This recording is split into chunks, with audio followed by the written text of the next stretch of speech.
Good morning sir. Good morning sir. இவ்வளவு சீக்கிரம் வந்துட்டீங்க? நீங்க போன் பண்ணது எனக்கு கையும் ஓடல காலும் ஓடல. சிஸ்டர் கூப்பிட்டுட்டு உடனே வந்துட்டேன். எப்படியோ கடவுள் காப்பாத்திட்டாரு. அது சரி. அப்ப நான் அவுட், கடவுள் என்ன? இங்க பாருங்க, அவர் வர விஷயத்த யார்கிட்டயும் சொல்ல வேண்டாம்னு என்கிட்ட கேட்டுக்கிட்டாரு. இருந்தும் நான் உங்ககிட்ட சொல்லிருக்கேன். எதுக்காக? அன்பு. நான் உங்க மேல வச்சிருக்கிற அன்பு. என்ன சொல்றீங்க சிஸ்டர்? எனக்கு அது தெரியாதா சார்? அவர் எப்ப வர்றாரு? எப்ப வராருன்னு கரெக்டா சொல்ல முடியாது. இன்னைக்கு வருவாருன்னு நினைக்கிறேன். நேத்தே வந்திருக்க வேண்டியது. என் வீட்டுல இருக்கே ஒரு பெருசு, அவனால வந்தது. திரும்ப அவரே போன் பண்ணி இன்னைக்கு நைட்டே வரேன்னு சொல்லிருக்காரு. அவரு கல்கட்டால இருந்தானே சார் வராரு? இல்ல, அவரு ஊர்ல தான் இருக்காரு. சொந்த ஊருக்கு வந்து ஒரு வாரம் ஆச்சான். எப்படியோ நீங்க ரொம்ப கொடுத்து வச்சவங்க டீச்சர். அந்த நாக்க கொஞ்சம் நீட்டுங்க. உங்க நாக்க நீட்டுங்க. நாக்கா? எதுக்கு? முதல்ல நீட்டுங்க சொல்றேன். நல்லா நீட்டுங்க, பாக்கணும்.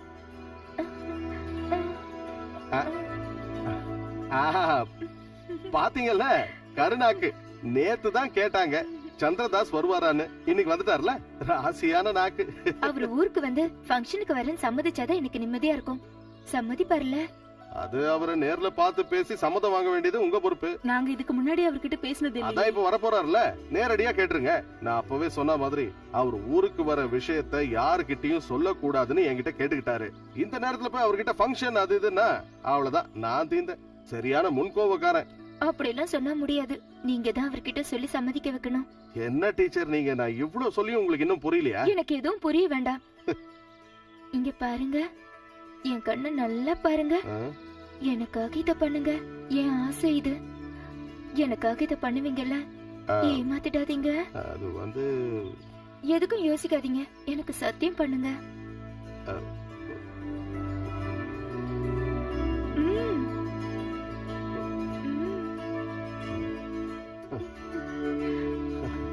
எனக்கு வாக்கு கொடுங்க. சத்தியமா? Thank you. Thank you very much.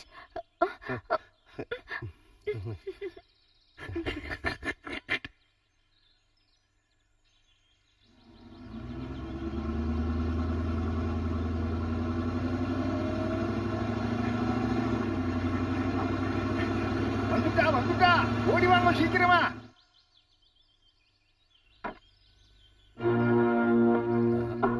வாங்க, நமஸ்காரம். இதை பிடிங்க. பிடிச்சு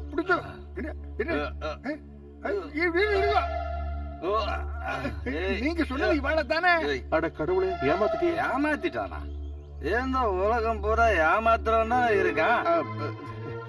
எனக்கு தான் மாலையா? கண்ணா, நீ ரொம்ப பாசக்கார பையன்டா. போடு. நீங்க எங்க இருந்து வரீங்க? கேவிஆர் எங்க இருந்து வேணா வருவான். ஆகாசத்துல இருந்து குதிச்சு கூட வருவான். ஏன் பூமிக்குள்ள இருந்து கூட ஏந்து வருவான். அதான் கேவிஆர். கேவிஆருக்கு அங்கீகாரம் கொடுக்க எந்த அகாடமியும் தேவையில்லை. எந்த பல்கலைக்கழகமும் வேண்டாம், ஒரு மண்ணாங்கட்டியும் வேண்டாம். ஒன்ன மாதிரி ஃப்ரெண்ட்ஸ் இருந்தா போடா. போடு. அது இல்லனே, நான் சொல்றது கொஞ்சம் போடுறா மாலை போடுறா.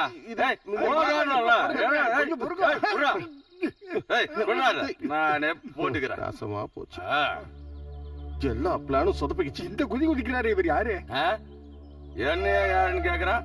யாரா இந்த நாய்? யார பார்த்து நாய் என்ன சொன்ன? நீ நாயும் அவர் மட்டும் இப்படி சொல்லலாமா? நான் புரியுது சார். ஏன் மன்னிட்டுருங்க சார். அடியே ஒரு கலைஞர். அதுக்காக நான் ஒண்ணு பிச்சைக்காரன் இல்ல. இவனுங்க கொடுக்கிற பென்ஷன் எல்லாம் வேணான்னு விட்டுட்டு வந்தவனா?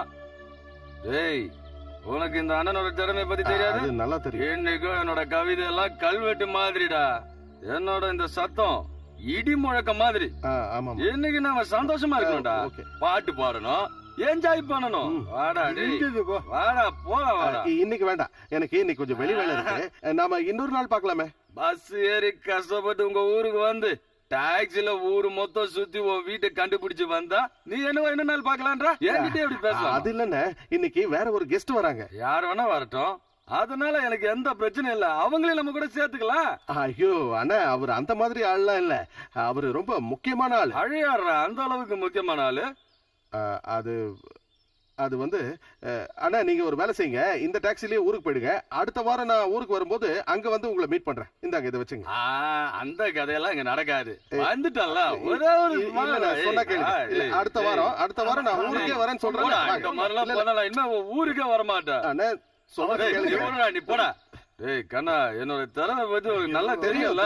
தெரியாமலா? வாங்க வாங்க ஆமா, வாங்க. சொல்றத கேளுங்க. அடுத்த வாரம் நான் ஊருக்கு வரேன்.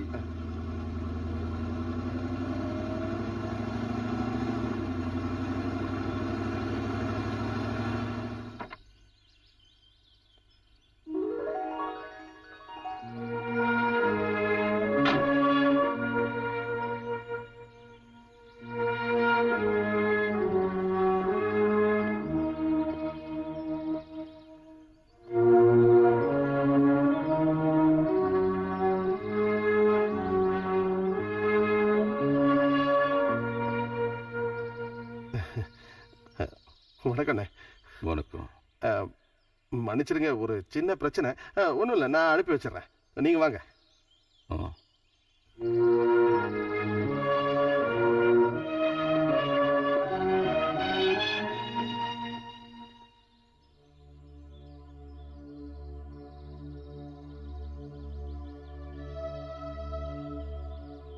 சந்திரதாஸ், நீ தான் அந்த சீஃப் கெஸ்டா? ராகவனா? ராகவண்ணனா? அப்ப இன்னும் என்ன ஞாபகம் வச்சிருக்கல, அப்படித்தானே? ரொம்ப சந்தோஷம். நீங்க வாங்க. ஏய், ஜோசப்ப ஞாபகம் இருக்கா? என் பொண்ண உனக்கு ஞாபகம் இருக்கா? இல்ல, இருக்காது. அதெல்லாம் நினைச்சு பார்க்க வேண்டிய அவசியம் உனக்கு இல்லல்ல. இப்ப யாரு உங்க கூட இருக்கிறது?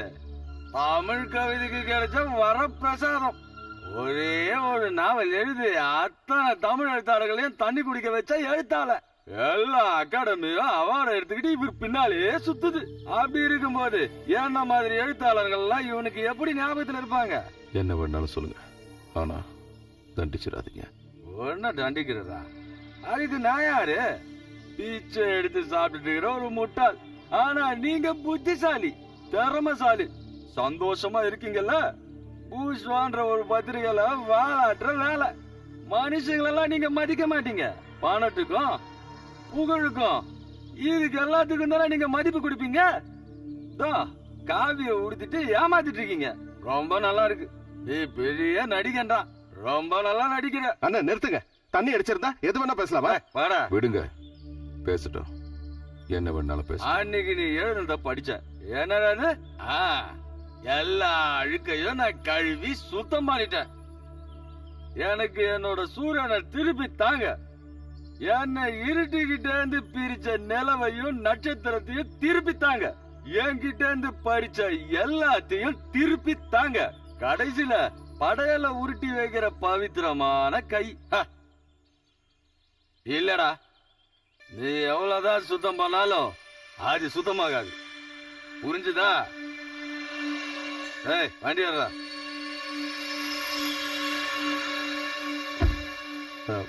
மன்னிச்சிருங்க, தண்ணி அடிச்சிட்டு வந்து அந்த ஆளு எதோ உளறிட்டு போறான். பைத்தியக்காரன். ஆனா அந்த பைத்தியக்காரன் தான் முத வெறும் வார்த்தைகள் மட்டுமே வாழ்க்கை இல்லைன்னு சொல்லி கொடுத்தவர். மனுஷங்களை பத்தி எனக்கு புரிய வச்சவர் அவர் தான், என்னோட குரு.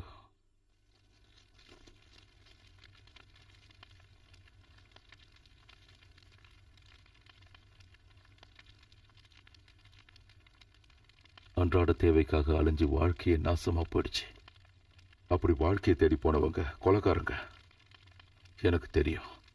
அந்த கொடுமையான வாழ்க்கையை நானும் அனுபவிச்சிருக்கேன். அன்னைக்கு எங்களுக்கு சொந்தம் சொல்லிக்க யாரும் இல்லை. தினம் வாழறதே கஷ்டமாயிடுச்சு. அதுல இருந்து தப்பிக்கிறது தான் கனவா இருந்தது. எல்லாமே நாசமா போயிடுச்சு. பல பேர் பைத்தியக்காரங்க ஆனாங்க, பலர் குடிகாரன் ஆனாங்க, இன்னும் சில பேர் நம்பிக்கை துரோகிங்க ஆனாங்க. இப்படி எதுவும் ஆகாதவங்க தற்கொலை பண்ணிக்க போனாங்க. நான் இந்த வழியை தேர்ந்தெடுத்தேன். கவிதை. அதெல்லாம் இருக்கட்டும். ஒரு காலத்துல நீங்க சுதந்திரம் அது இதுன்னு அலைஞ்சிட்டு இருந்தவங்க. நமக்கு நம்ம இந்தியாவுல ஜனாதிபதி ஆட்சி முறையில மனிதாபிமானம்ன்ற பேர்ல வந்துட்டு அந்த நிறுத்துங்க. ஜனாதிபதி ஆட்சி முறை மனிதாபிமானம். நாம வேற ஏதாவது பேசலாம். இரு, நான் எடுக்கிறேன். ஒரு நிமிஷம். ஹலோ. நான் தான் பேசுறேன். யாருன்னு தெரியுது? இல்ல, அவர் இன்னும் வரல. நான் ஃபோன் பண்றேன். என்னை பத்தி தெரியும்ல. ஓகே. ஸ்கூல்ல இருந்தானே போன் பண்றான். ஒண்ணும் இல்ல. ஆ.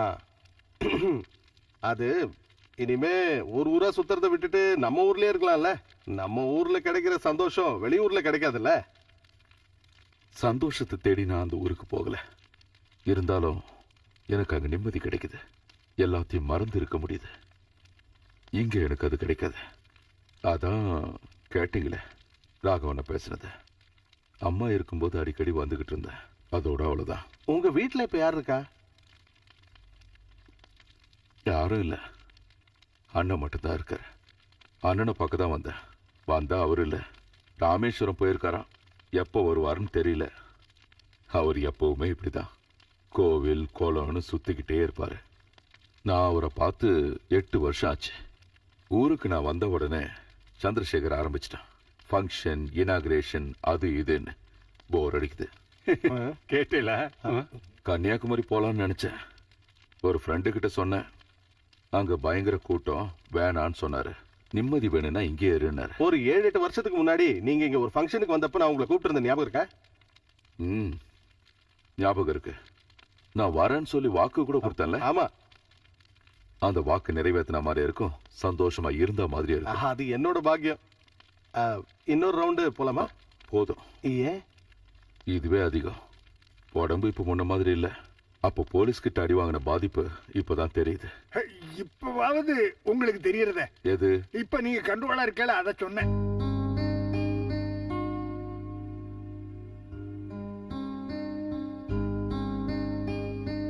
ஓ, பயங்கரமான விஷயம்தான். என்னால நம்பவே முடியல. நீங்க இன்னைக்கு காலையில தானே இங்க வந்தீங்க. அதுக்குள்ள எல்லாருக்கும் தெரிஞ்சு போச்சு. எப்படிதான் தெரிஞ்சுக்கிறாங்களோ தெரியல. எப்படி தெரிஞ்சிருக்குன்னு எனக்கு தெரியும். நான் யாருக்கிட்டையும் சொல்லல. இப்பதான் நம்ம தமிழ் மக்களுக்காக இங்க ஒரு பெரிய ஸ்கூல் இருக்கு. அங்க இருந்து போன் வந்தது. அங்க ஏதோ ஆனிவர்சரியோ அது இதுன்னாங்க. நீங்க அங்க ஒரு 10 நிமிஷம் வந்தா போதுங்கிறாங்க. ரொம்ப கட்டாயப்படுத்துறாங்க. அது பதில் எதுவும் சொல்லியே. என்ன? இல்ல, அவங்க கிட்ட நான் என்ன சொல்லட்டும்? நான் சொல்லிதான் தெரியணுமா? உனக்கு தெரியாதா?